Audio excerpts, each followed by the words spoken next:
Good evening. The Indian markets ended the day with heavy losses as the NSE Nifty closed below the 4,850 levels, kicking off the week on a sour note.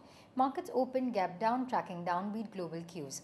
Sentiment was hit further after the European markets extended losses due to reports that Greece's new austerity plan would miss the budget target set by the global lenders for extending a second round of bailout. A spate of disappointing domestic economic statistics only added to the list of global issues. The centre's fiscal situation is in a mess after it said last week that it will borrow an additional 530 billion rupees more in the second half of FY12. The current account deficit has swelled and the external debt is also increasing.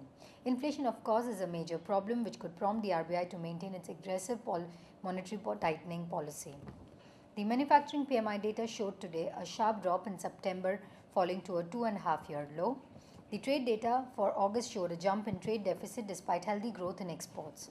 The BSE Sensex lost 302 points to close at 16,151 and the NSE Nifty lost 94 points to close at 4,849.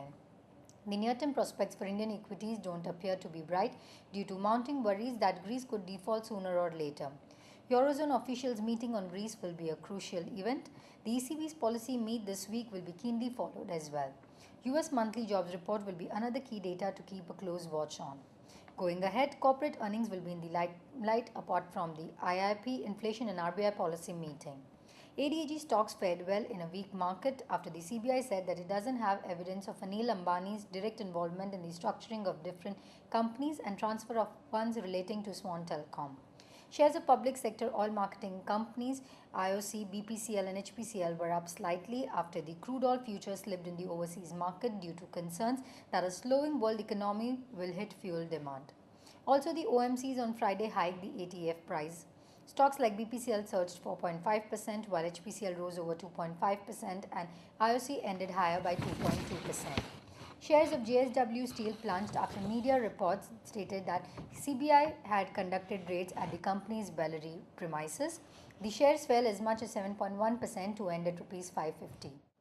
Select auto stocks advanced in a weak market after majority of top automakers posted strong sales volume for September.